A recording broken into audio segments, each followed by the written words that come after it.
Hello and welcome to the Sideline Live podcast. My name is Orla Keeling and I am the host of the podcast, where every week we bring you a brand new episode with guests ranging from Olympic champions to local heroes, coaches, support staff, and anybody involved in the world of sport.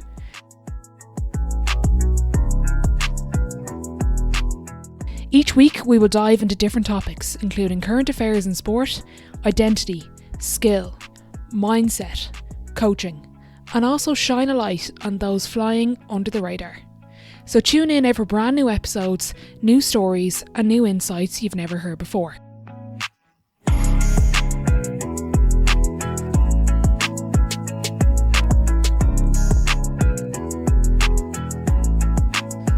Okay, delighted to be joined by Coach Donnie, one of my favourite coaches in Texas and one of the best people I've met on my recent trip. Donnie, thanks for joining me.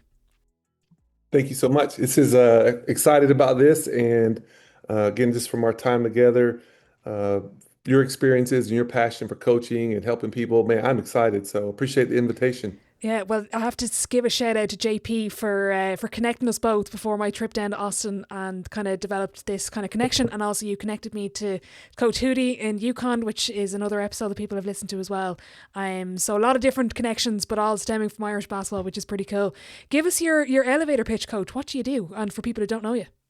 Coach, at the end of the day, I'm a strength and conditioning coach, so I transform lives. If I could summarize it in one sentence, I change lives through the vehicle of performance. So I work in the weight room, so I design programs, performance, strength and conditioning, mobility, agility, conditioning, you name it, I do it. And I've been doing it for 31 years. I have a vast, broad array of sports and experiences. And so all of them are different. But at the end of the day, I just love changing lives and helping people grow, become the best versions of themselves. Amazing. Well, we're going to unpack that. But more importantly, you're also a fellow podcast host. I am. I do. I'm definitely very fond of this medium, and that's why I was when you said you had one. I was like, oh, do tell. So I love podcasts to learn. I'm a learning junkie, I guess you could say. I love to grow and listen and get fresh perspective. Why did you call your podcast The Team Behind the Team? I kind of there's a friend of mine. He's the director for the national team, USA Volleyball. He's kind of a he's a good friend, but he's also a mentor. Tim Pillow is his name. If you've never heard of him, just incredible human being. He's first and foremost, he's a great husband and father, and then on top of that, he's a great coach and practitioner in this space. And he kind of coined that one time, and I was like, "Hey, what'd you say?" And anyway, I just kind of stole it from him, so to speak, and it just kind of paints that clear picture of I feel like where we're headed is in this profession. I've been doing this long enough. It was always about one person leading everything, and now it's about who can put together the team of leaders that are really great at what they do and are not so much concerned about them getting the credit or their ego, but it's just about winning and finding an edge, that 1% edge to be a difference maker. And that's kind of the era that we're in. It's just different. And so that's kind of where we got it from. What did you learn from the podcast? You talked about being a learning junkie. I'm interested to hear the perspectives you got. From doing it, Yeah. I mean, I think at the end of the day, um, when you have a podcast, you get a lot of varying perspectives, experiences, and I would say opinions about a wide array of topics. And I think the one thing I've always gotten away from the podcast I've learned is that the number one thing you've got to keep in your life is you have got to stay curious. If you don't stay curious and have this eye for like, man, how do you view that? I think that's kind of where you get stagnant and stop growing. I think what's the book called Range, but I think the guy's name's Daniel. Oh, I'm thinking of a different one. Yeah, that's a different one. No, this guy wrote The Sports Gene, and he wrote a book called Range. And in that book, really the thesis of that book called Range is that you find your best ideas, your breakthrough, innovative moments or ideas or concepts, not in your profession, but outside your profession. And so the podcast for me has just kind of kept that curiosity in my life to get different perspectives. And again, I mean, we interview people from human resources. We've interviewed people from the mental edge performance side of things. We've had some different coaches on there and stuff. So I think, again, not in my own lane, it was outside of my lane that I've gotten some of the best content. Well, who I know being involved in Texas and the program that it is, I listened to a couple of podcasts you did before, and you were talking about getting alumni in or guest speakers. Just interested, who's the most impressive speaker you've ever seen? You know, the guy, he's a really good friend of mine. It's funny you asked that. And you'll get this when I say it, but I'm gonna ask you a quick question to kind of preempt this. You ever watch wrestling? Rarely, but I would know what it Okay, is. Yeah, so if you don't know this guy, Google him when we get off today, or anybody listening, Google Mark Henry. And his tagline is the world's strongest man. Now, he's not the world's strongest man currently. At one point he was. But I know him personally, I know his family. First and foremost, man of integrity and character. But when you sit down with him, you don't want the interview to stop. He's so engaging. What at the end of the day, he's an entertainer. You know, uh, he's been on some of the biggest stages in the world with some of the biggest actors and entertainers in wrestling, and so he knows how to captivate an audience. And he's a good friend of mine, but he can tell stories, and you really feel like when you sit down and talk to him, you just don't want it to end. He's just like, a guy that like, man, where have I been? And so you cut some interviews, as you know, can be kind of draining. That kind of interview, you came away like, man, I'm invigorated. And so Mark Henry, he's like that and he has his own, honestly, he's got his own radio show. That's one of the top rated radio shows in America right now. So he's obviously good at what he does, but the stories he can tell you about some of the strength feats he's accomplished is mind-boggling. And he tells you in a way that it's very dramatic and you almost feel like you're there with him. So he is so fun to spend time with interview. Mark Henry's his name. brilliant. I'll certainly look him up after this. Coach, you mentioned it there. The difference between when you started to now having the team, and it's not about the individual leading. What's the biggest difference in athletes now compared to when you started? The target's changed. I was having this conversation actually yesterday. You know, when you start looking at, okay, right. Here's a great way to word it. You got to know your why. Like, why am I doing this? Like, we go back to when I first was in high school, coming to college. Why did I want to go to college? Well, number one, I wanted to go get a college degree. Nobody in my family ever had completed and gotten their education, their college degree. I was going to be the first. That was a big dream and motive for why I wanted to do this. Now, my second reason was I wanted to have a great college football experience. I went to the University of Georgia, played defensive line there. Thirdly, I wanted to maybe, have a chance to go to the NFL and make money. That never happened. I got hurt my senior year and had to shut it down. Now, you ask that same question to athletes today, I'm telling you, coach, you will get an array of reasons of why people are here.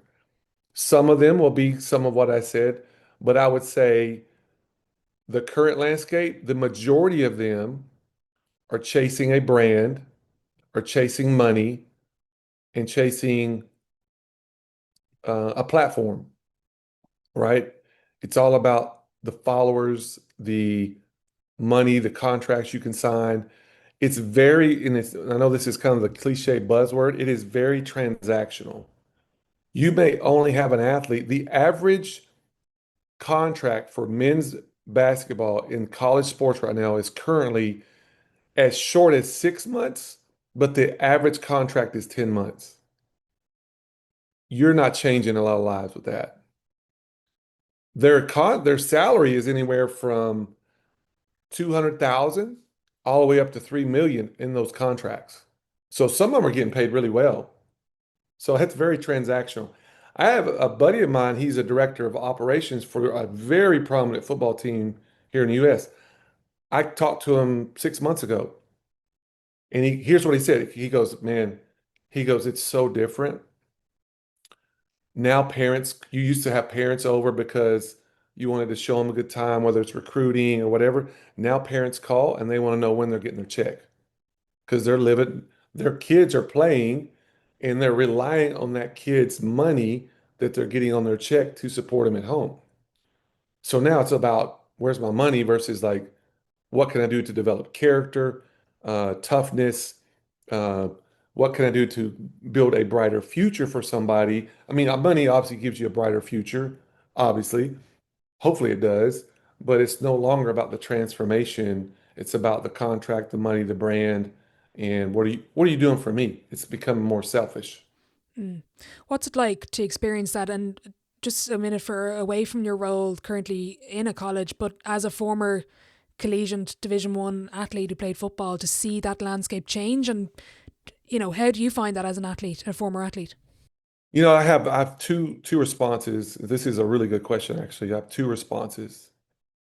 When it first started transpiring, when we started kind of going through this, and it's kind of like you're going down this road you've always been down, and you know the route, and you start to have these experiences you've never had. I ain't gonna lie, it kind of pisses you off at first. It frustrates you. Like this is, I had one coach say to me one time, he goes, "Man, um, we're not doing the job that we signed up for. This is not the same job. This is a different job now." I was like, "That's good. That's good perspective." So I think for one, there at first there was some disappointment, sometimes maybe a little anger and frustration because kids you pour into and you're investing your soul and energy and passion of what you do into them, and they up and leave. And sometimes there's very little, if any, gratitude for that. That pisses you off, right? But then on the flip side, you come to learn, you know, I didn't have these opportunities when I was their age. So in one sense, there's times when you see kids handle it right, meaning they're mature in how they handle it, they're very professional, and they use and they leverage their position and their platform to elevate themselves, but they also spin back and they give you love and praise for helping them. That's cool. And I think for me, so I get this depend it comes back to me, coach. It comes down to the individual and how they kind of manage and walk through these scenarios and seasons, depending on the taste it leaves in your mouth. But it's become the new norm, and it's just taking some adjustment. Parts of it I do not like, parts of it are way freaking cool. And so I kind of go back and forth. I toggle back and forth on it. Yeah, yeah, it's interesting. How do you deal with within your role now, just the amount of transfers? Just dealing with, I know you are involved with volleyball and tennis, but also involved in other sports as well. Just the vast amount of changes that could happen across programs every year now with the transfer portal. Yeah, again, I think the one thing I think that's really positive about the portal is that it gives you hope. Because if you got some glaring gaps, so normally you have a glaring gap. Um, let's say like at a middle blocker or like a libero, you would have to bring in a freshman and spend 2 or 3 years developing them versus, oh, there's somebody out here that they've actually been working for 3 years. We can sign them for this position and get them for 1 to 2 years, depending on what they got left, and fill a big gap. Now, that's sad for a younger athlete that's trying to develop and grow and get opportunity, right? But I think the good thing about it is again, I've literally, I mean, I think some teams are finally starting to buy in. If you look across even volleyball, basketball, they're starting to, you can go out, you lost, 2 or 3 kids either graduated or transferred, you can go out sometimes, you can level up. I remember in was it 2022, man, we lost like 4 or 5 kids, and I was heartbroken on a couple of them. A couple of them needed to go. They just weren't happy. Again, they weren't bad kids per se, but just it was time. But man, we got a couple of transfers in and we leveled up big time. So you can, if you play your cards right, like you can level up as a program. But I've also seen some programs, you get the wrong kid in there in your culture, and man, they'll bring it down. They'll level you down. They won't level you up. So it can happen. It's a slippery slope. I asked Hootie this question. I'm interested to get your perspective of the sports you work across and the other sports you observe as well. Just when the freshmen come in and play and compete in whatever discipline it is, what allows them to do that, to make that jump? Yeah, that's a great question, actually. I think, we used to have this saying, it's kind of, I don't really hear it that much anymore. Um, some kids have what we call, she's got it. She's got, we didn't train it in her. We didn't show her how to do it. Um, we didn't spend time with her. She's got it. I mean, we got a kid on our team in volleyball right now. We got a couple of them, but there's one of them on our team. She's got it. She's competitive. She's driven. She she handles adversity well. Um, she doesn't take it personal. She wants to be great. Now, I'm not going to say her name to protect her, but you could probably figure it out. Her family has been in sports a long time. Very, very successful family, right? So she has it. And so there's kids that when we get in here that are freshmen that man, they just have it. And it's kind of like they've kind of always had it, but once they kind of get put in the right environment, it just pulls it out of them even more and they elevate, right? And there's some kids, freshmen to your point, that can come in and the pressure is so intense, they don't have it, they buckle. They don't they just you can just tell it's too much for them and you kind of got to pull them back a little bit and they just cannot sustain. But man, there's some freshmen that you just say step up. It's something I would say a lot of times they've got to have the gift, the athletic gifting, but it was how they were raised usually. There's something in the mom and the dad that they've imparted into their kids. Their kids have been raised like that, that you put them in that environment, they just elevate. And I mean, I've literally seen one of our freshmen, this one I'm talking about, I've been talking about this whole time. She had come in last year a little early, and I remember thinking like, well, I just remember thinking like, oh, I mean, I know her dad was a good player and her mom was a good player, but I don't know if she's got that. And then she got here on campus, coach, and she don't say a word now. She just works. You literally like, you just keep watching her and you go, there's something in you. You just keep watching her. And you coach long enough, you go, you know greatness when you see it. I go, man, I don't know what it is about this kid, but she works and I just get excited around her. And she don't say a word. I was like, we were about midway through the summer. I looked over at our trainer. I go, dude, that kid right there, I think she's gonna take somebody's spot this fall. I'd be damned if she didn't. She did, and she had a phenomenal freshman year. So yeah, I know that's a long answer, but dude, it's kind of like it's just in them. They've got it, I feel like.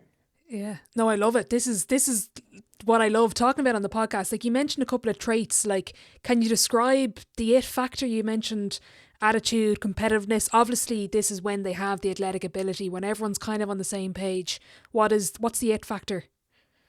Yeah, they want to be great, coach. They're not, a good friend of mine, Jeff Moore, who's a leadership guy, he calls it the striver trait. They have this trait in them, and you can literally put this down, coach.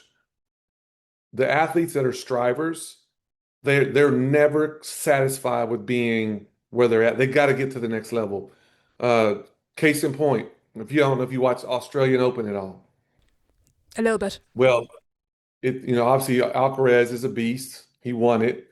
But one of our very own, Elliot Spizzirri, played Jannik Sinner.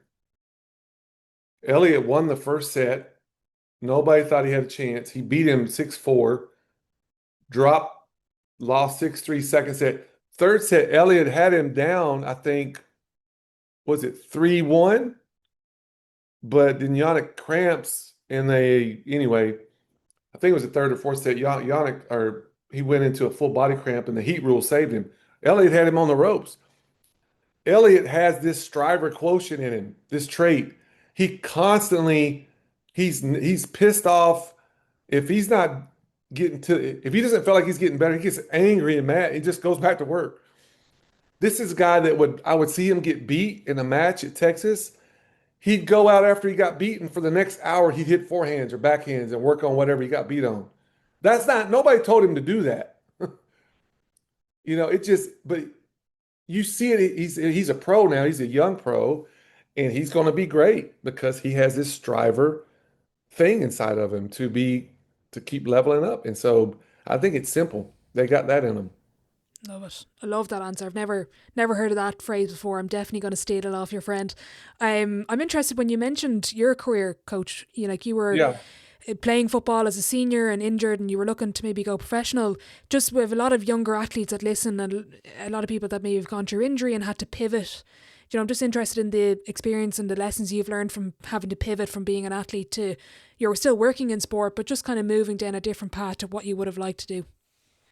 Yeah, great question. I think the danger, with us is in sport. Anybody listening to this, if you're an athlete or in sports, you really got to be careful that this is what I did. And hey, everybody's guilty of this. So I'm not shaming anybody that does this because I did it to the T. You wrap your identity up into your sport. When I got rid of football, I went into full-blown depression, was doing all kind of horrible, bad behaviors, failing out of school, partying too much, you can name it. I did it. And once my worth and value that was tied up into a sport was gone, I felt worthless and valuable, not valuable. And so, in a sense, I would highly recommend if you're playing sport, don't just do sports. Get good at something else. So you're valuable and worthy whether you play sport or not. Now the how I pivoted was I absolutely could not play football anymore, but I love the weight room, right? Have you ever heard this term ikigai? Have you heard Yeah. this? So I love this, right? It's kind of like these vectors of like, what do you love doing? What does the world need? Right? But then what can you be good at? And then what can you make money at? Right? Those are your four quadrants. And for me, it was like, man, I really enjoyed the weight room and the world needs great coaches, right? But also something like, what could I be good at? I knew I was talented because I loved working hard, but, and I knew I could make money at some point. It was going to take some time. So I think you got to find that sweet spot. Again, what do you really enjoy doing? What does the world need? What can you be really good at? Because if you're not talented at it, you're not going to get money for it. People pay for great, they don't pay for good. Nobody wants to pay. Man, you don't go to a steak place and go, hey, y'all got some average steaks up in here? Because I really just am craving a mediocre, bland, average steak. No, you want a great steak. And so it's the same thing in our careers. You got to find something that you're talented at, that you can work at and be great at and make a lot of money. I always say, find something that you love doing so much you do it for free, but get so damn good at it, people will pay you a lot of money to do it. That's really the key. And if you do that, you'll never work a day in your life. So you'll be, instead of workaholic, it'd be workaholic. It's interesting. I was listening to a couple of things you had like kind of podcast you spoke about on before. One of the lines that stuck out to me was about hiring and looking for staff members, but also for athletes who are new to a program. And a line, I think I have it written down correctly, but correct me if I'm wrong. you want to be interested rather than interesting. And it was around constantly that curiosity piece that we already spoke about and not over talking. And just interested to kind of draw that out a little bit more. Yeah, I think there's something about actually I was having breakfast with my daughter this morning. She's 24, working here in town. And here's a question. Um, I don't know, and I'm gonna try to say this in a way that's simple. I believe that this generation that we have in that we're working with now are great at consuming. They're consumers. They're really good at taking in. They're really poor at reflecting and thinking analytical about how that applies to them, right? And so, how many of these kids today really listen when they're in conversations? I think there's a difference in hearing and when I can hear what you're saying, but are you listening, right? We're starting to get into a little bit of emotional intelligence, EQ, right? And this is from Dr. Tim Elmore. He talks about this, good friend of mine out of Atlanta, does a lot of stuff with this generation Z. Um, when you get a college degree, it takes about 75% IQ, intelligent quotient, to get that degree and 25% emotional intelligence. But to perform at your job really high and get and to be successful, it takes 75% emotional intelligence, 25% or even less, I would even say, intelligent quotient. So I think you're seeing today a lot of kids are great at consuming and taking content in, but not very good on reflecting and applying and using critical thinking of um, how do you apply this and kind of, so they're not great at listening and all that. Mm. So if there was a young coach listening here that wants to be in your shoes someday or work for a program like Texas or just a big job someday, what are the traits that you would look for and what on their CV? I mean, you gotta check some boxes on, you always say there's three pillars for this job, really this one or anyone. Your first pillar is your education. You have to have your degree. You will not get hired if you don't have minimally an undergraduate.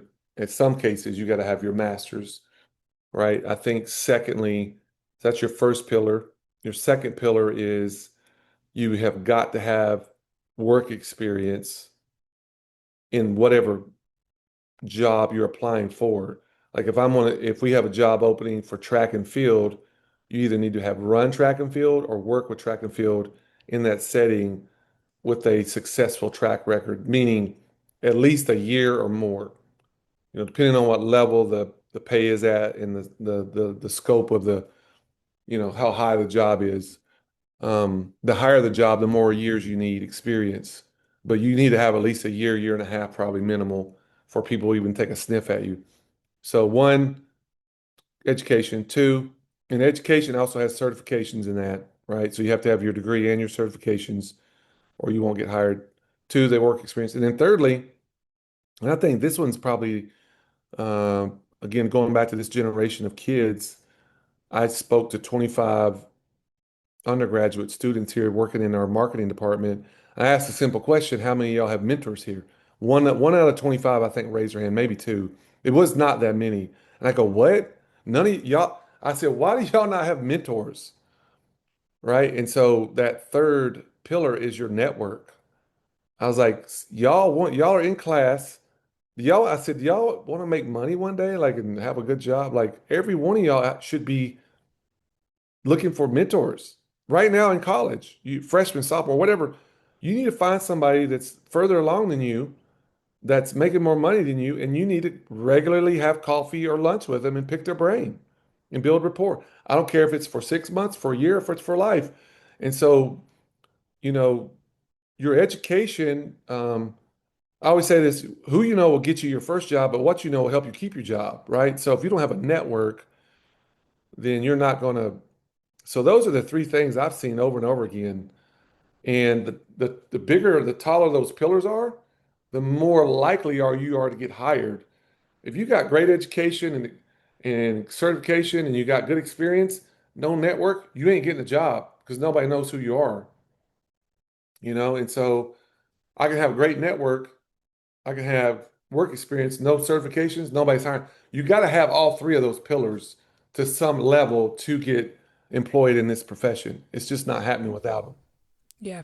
When you mentioned the form, like either a former athlete or working in track and field, just interested, like going in for a role, you know, when two papers are on the desk in terms of CVs, you know, former athlete versus non, just the benefits of either or. Now, here's the question you're really asking, and this is the question I'm always asking. If I hire you, why is any athlete going to listen to you? So you either need to be big and strong and fit and in shape, like you look the part, or that's fine. But well, coach, I can't do that. I'm never going to be like, well, good. You need to be like the guru. You need to know all the ins and outs of programming and, periodization.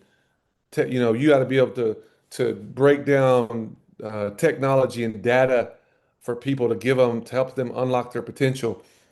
You know, that's how if you this is kind of an old school name, Mike Arthur, who was Boyd Epley, again, a long time ago. Mike was kind of like he wasn't a big guy, he was small, but he was just he was a brainiac. If you saw him, wasn't a big guy, wasn't muscular, wasn't strong, but the guy was just so smart that man, people listened to him. And so you got to find a way to establish a high level of credibility that can be from maybe you were a high level track runner or quarterback or running back or whatever in college, and that kind of comes in and people listen to you because you've lived and walked it out yourself, or B, you've got just so much knowledge and experience in that area and worked under so many high level masters that man, you got to listen to this guy. So you got to find out what makes people listen to you to give that credibility to get buy-in and trust.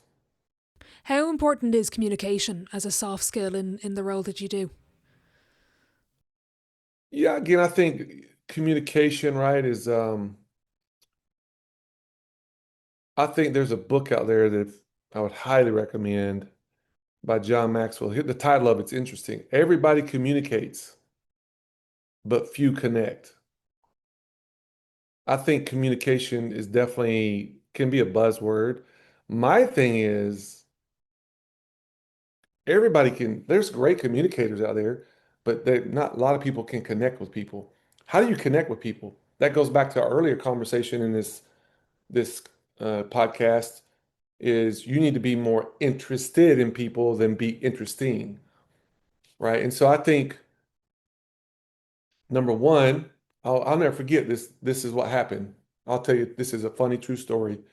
When I took over a leadership role at Texas, I was a top assistant for football back in like 2007.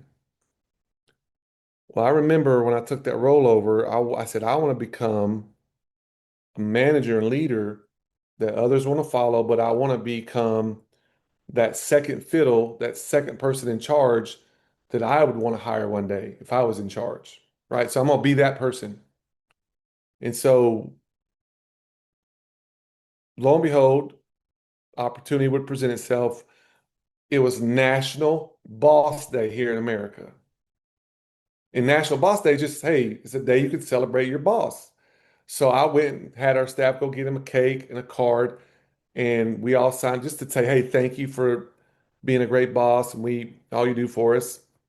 And so we got the card signed, and I got everybody down in this little conference room. And I went up and got my boss. Hey, could you come down and we just want to meet real quick? And he he got all like nervous. He goes, "Wow, everything all right?" I'm like, "Yeah, everything's all right.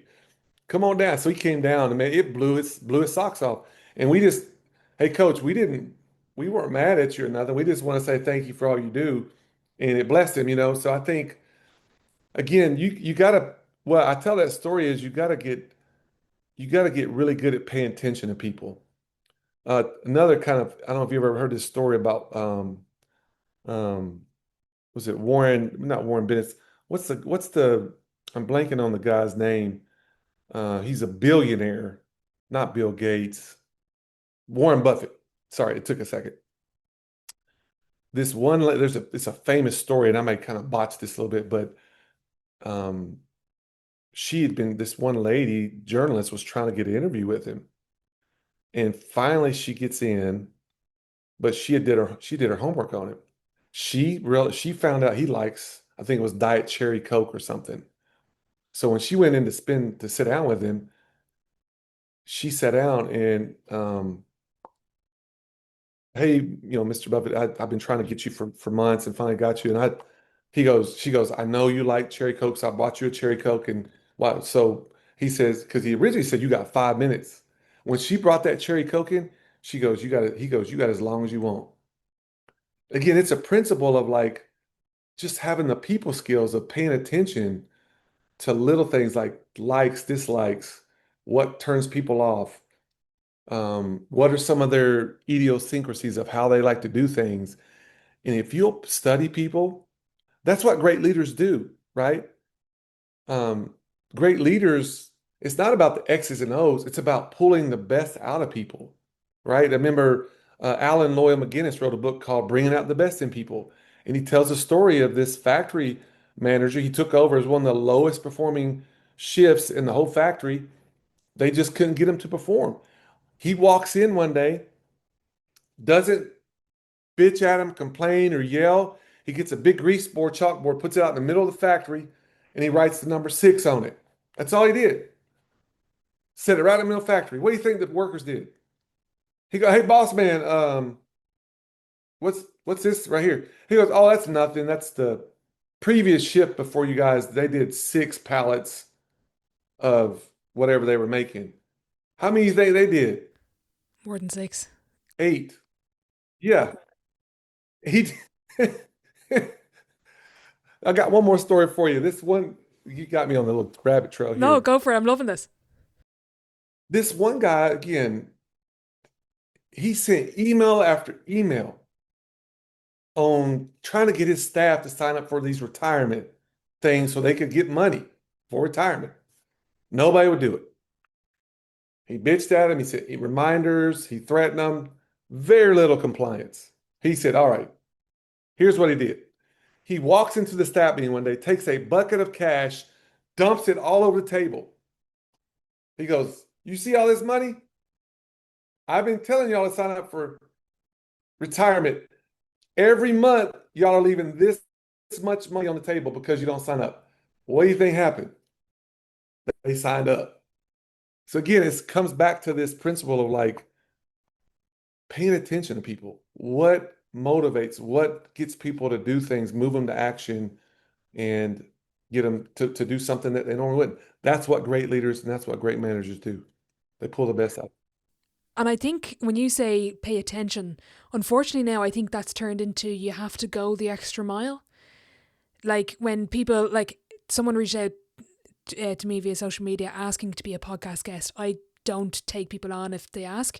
But they were like, "Hey guys, I'd love to be on the show." And I was like, just research who I am and, just show a little bit. Like, I listened to this episode with you, or like, I know your name. Do you know what I mean? I just found like that, like, people don't go the extra mile anymore. And it's the little things that will just, as you say, will open up doors that you never know where that could lead. Yeah, to your point, on an interview, if I'm interviewing somebody and they bring up something about me that's kind of simple, it's impressive that they actually it shows me that they care and they actually like really want the job. And it makes them again when you're interviewing, you're usually in an applicant pool of like 4 or 5, 10 people. And that one thing can literally put you in a bucket all by itself. That one little thing will set you apart. You don't need a big gap, you just need a little one. That'll get you the job. Mm. You're an author of 2 books, The Secret of Leadership, or The Secret Sauce of Leadership, and The Two Buckets of Leadership. Interested to hear, if you were to define the word leadership, what does it mean? I mean, I'm a big John Maxwell guy. To me, it's influence. He always says it, but it really is. It's influence. Nothing more, nothing less. If I could probably give a second um definition, great leadership is getting people to willingly do things that they normally would not want to do. That's leadership. And to me, that brings in a little bit of there's got to be a little bit of an inspirational. You can lead, there's leaders that are great at leading and they lead with fear. I don't, it's effective still. I'm not a fan of it. It does work. I do think it's very draining. I like leaders that lead, and this is a little soft sounding, but they lead with love. They lead meaning not like, oh, I love you. That's not what I mean. They care, there's something in them. Like I ran into our head track coach in the weight room 2 days ago, came up to me, gave me a big hug, asked me how my family's doing. I'll run through the wall for that dude, man. I mean, coach, if he wants something, I'm gonna fight like hell to do it because he, at some level, just showed to your point, he cares more about me than just what I can do for Texas or my job. He's like, how's your family? Those little things go a long way, you know, that emotional part. So it's a big piece of it. Yeah, I was trying to get Coach Flo to do a podcast when I was in town, but I might get him at some point. He's a cool guy. Dude, he's so sharp. Oh yeah. Yeah, yeah. I do want. I'm interested here on the topic of leadership. In the weight room, and you have a great line. The weight room is the classroom. I'm just. Is there an athlete who it probably be part of a team sport, but it doesn't have to be that? Just really impressed you from leading their teammates or their team? Is there any particular anecdote that comes to mind? Yeah, I mean, there's a couple there. I think, pretty recently was Logan Eggleston. She's pro volleyball player now here in town. Phenomenal, obviously incredible world-class athlete, but world-class human being and leader. And she gets it. She loves the sport of volleyball, but she cares about people too. Very difficult to find that combination today in this kind of era of sport. The other one would be Colt McCoy. Colt, he's retired NFL quarterback now, but I worked with him for years and still occasionally talk to him. But I mean, his dad from early on, his dad, if you know his family, like had him taking leadership classes when he was real young. And so he knew he was going to be probably a quarterback one day, but just golly, what a great leader off the field and on the field. So, and it's kind of followed him his whole life. So Colt McCoy would be another individual that would be a great example. We spoke about freshmen coming in and at the college level. You've been around pros. Obviously, you've mentioned a couple of names. Just what does it mean to be a professional? In terms of standards and what they bring to their day. Yes, I mean, end of the day, like professional, they always we have this saying like, be a pro, act like a pro. They're gonna if they got practice, they're gonna come in 30 minutes before and they're gonna prep their body to have a great practice.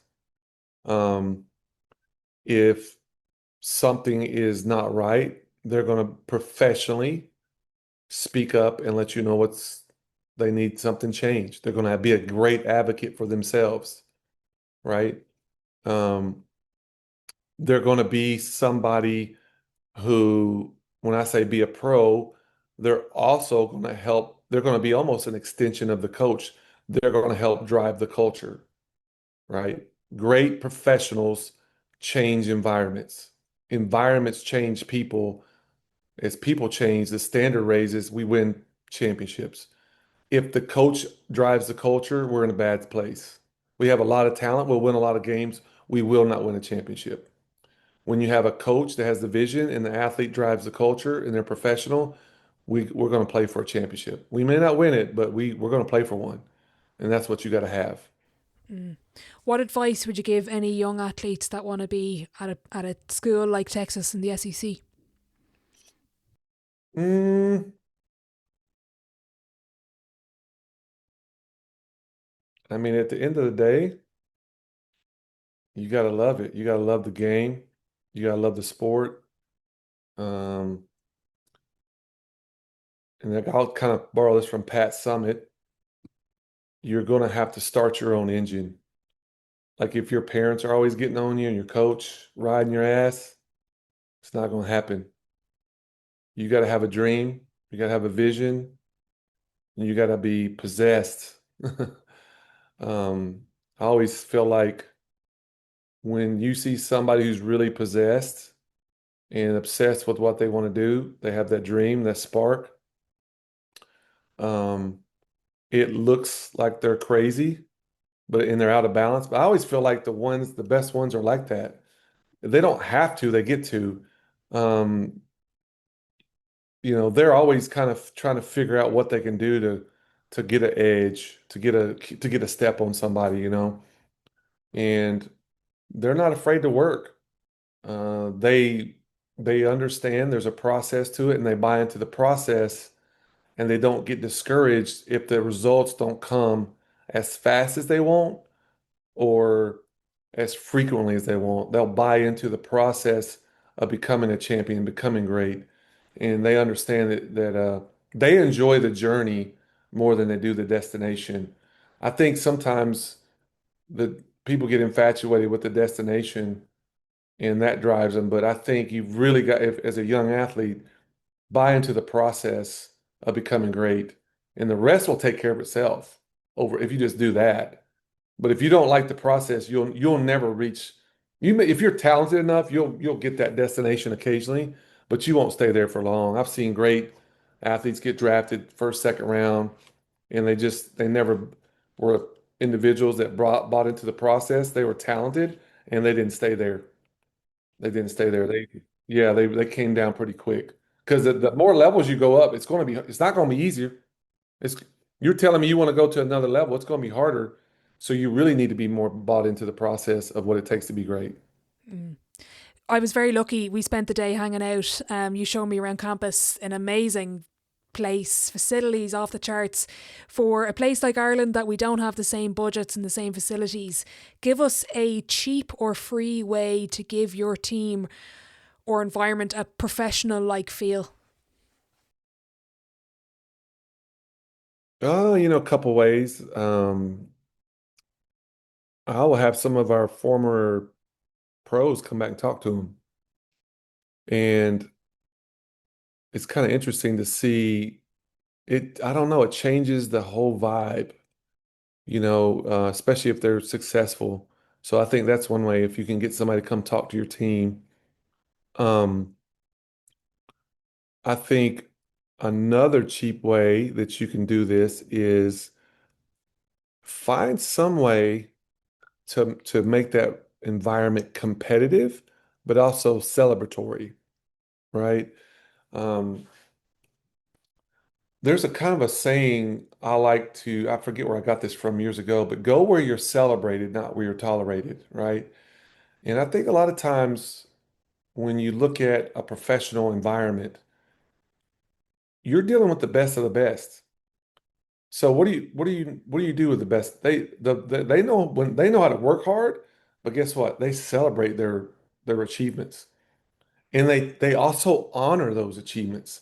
So any way you can celebrate or honor an achievement on a team, it becomes more professional, like a pro-like environment. That doesn't cost anything, right? There's a book, again, I'm a big book guy, but the book is called The Power of Moments by Chip and Dan Heath. You ever read this? It's an incredible read. But he tells a story in the book about this hotel, and I'm gonna botch this a little bit. There's a hotel in California that's one of the most high rated and ranked hotels to visit. And it's not that expensive. It's not bougie or plush or really nice. But you know what it is when you go there? When you go to the swimming pool, there's a red phone on the wall by the swimming pool. And it's for the kids. The kids go up to the pool, they pick up the phone. There's a voice on the other end that goes, "How can I help you? What order would you like?" And the kid tells them what flavor of icicle they want. And then lo and behold, moments later, here comes somebody in a little tux with a silver dish, a platter, and they bring them and they deliver their little icicle to their bench by the pool. And the kids love it. It creates a moment that makes them feel special. And so he tells all kind of stories like that throughout. How do you create these moments? Um, one of my other favorite stories in that book, that there was this MRI place that all these kids that seriously they needed MRIs, but kids were so little they were afraid to go in there because of this big machine that makes all this noise. It would scare them to death. So what do? You can Google this. They go and they create this jungle theme with monkeys and tigers and lions and all these kind of animals with these trees around this MRI, this big piece of, and so they turn this scary thing into this moment. Is it, hey, we're going to the jungle, not get an MRI, and it helps kids look forward to coming to it versus being adverse. And you can do this. You can do this. It doesn't cost money. You can create these moments in your lives with your kids and your coaches and teams that will change and transform their lives. It'll do it. Amazing. Coach, I'm conscious of time. I've loved this. I've loads of new books I need to read, but I'm gonna wrap it up with the sideline seven. It's the same seven questions at the end of every episode. You have dropped a number of quotes. I'm gonna ask you to give us your favourite quote of all time. God, that's tough. I think one of mine I love, this one comes to mind as we're talking, is you never get a second chance to make a first impression. And I've unfortunately learned that the hard way. Um, Meaning dress nicer than you think you should. Shave, guys, you need to shave. Ladies, wear nice clothing because you just never know who you're going to run into, that it could be the president of the university. There's been times I've given speeches that one of our like higher up board of regents walked in the room, and thankfully I was prepared, but there's been times I haven't been. But you never get a second chance to make a first impression. And so be prepared. Question two, the best sporting event you've been to? Best? Sporting event. Hmm.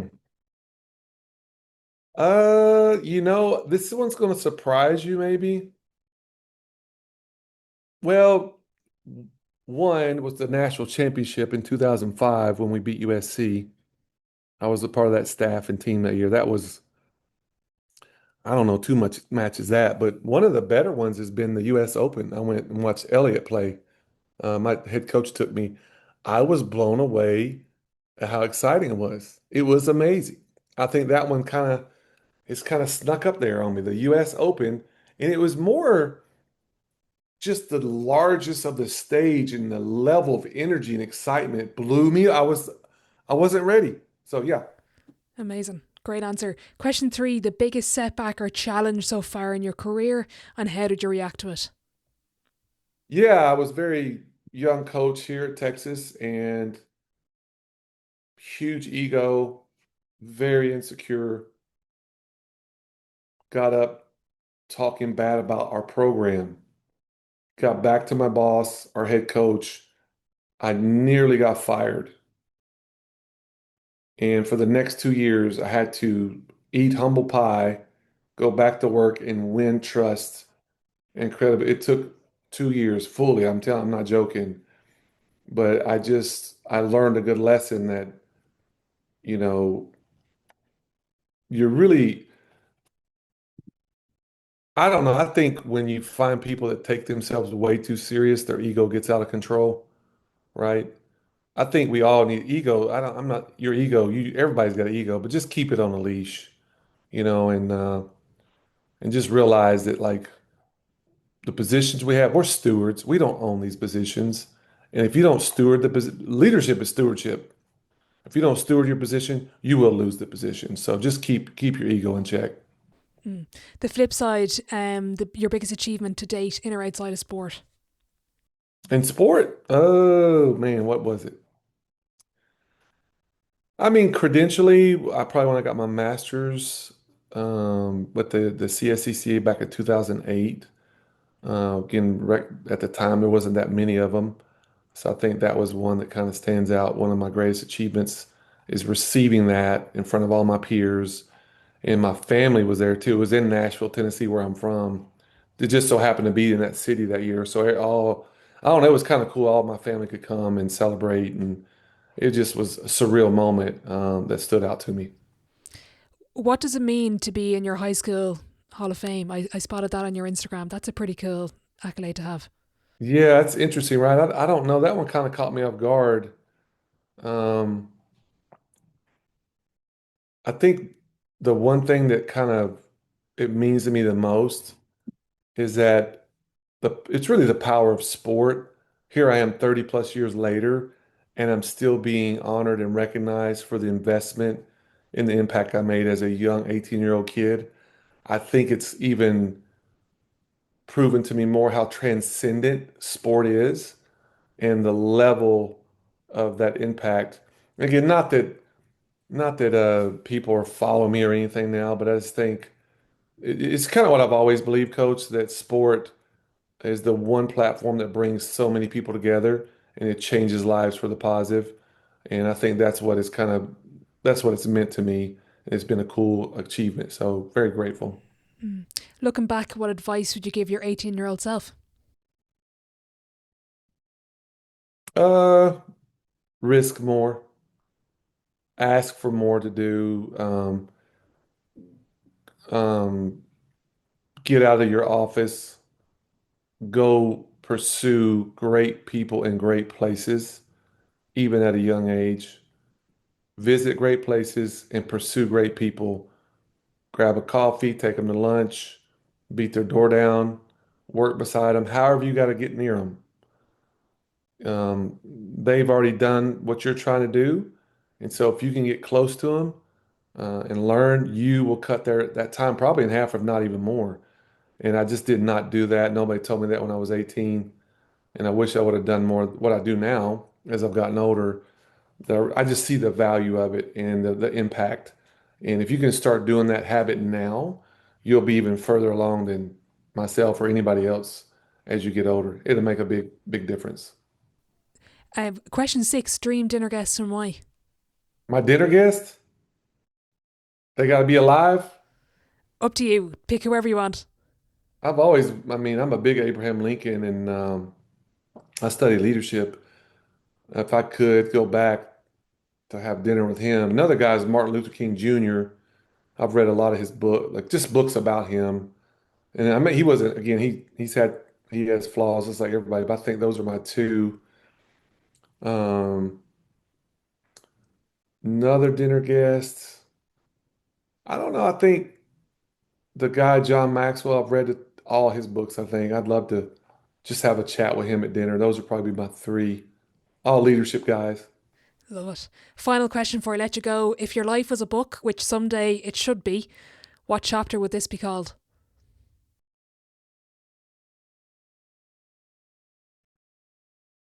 Life is good. Life is good. Life's been so good to me. Um, as I'll be 56 this year and still learning and growing. But when you look back and you look at the ups and downs of life, I have a beautiful wife, Karen, of almost 30 years this May, four beautiful daughters that they're great. Thank the good Lord. And I work at the greatest institution, in my opinion, in the world, the University of Texas, with the best athletes on the planet. I mean, people pay me to do this. Like, what? Uh, is my life perfect? No, I have all kind of challenges and stuff, but it's there's a quote I'll kind of leave you with on this. Um, Things tend to work out best for those who make the best of how things turned out. And I think sometimes in our life, and now this is just society in general, I think we tend to look at things, we tend to see the negative when we emphasize the negative more. I have a lot more good in my life than I do bad. I've got some bad stuff going on for sure, stuff I'm dealing with, right? But if all I do is focus on the negative, then that's the filter that everything comes out. And so I think there's a big part, and I don't think it's just about being a positive Pollyanna. That's not what I'm saying. But hey, if you want a rainbow, dude, you got to have rain. You ain't getting rainbows without rain. And so you've got to make the best of how things turn out. And if you can do that, you'll get a lot more breaks than you do being overlooked. And so I think that's kind of my life chapter. Life is good, man. Life is good. I'm so grateful. Oh, what a note to end it on. It's been an absolute pleasure. I love this. I can't wait to meet you in Dublin at some point whenever you do get over and maybe catch up again for another podcast. Thank you, Coach. It's been a pleasure.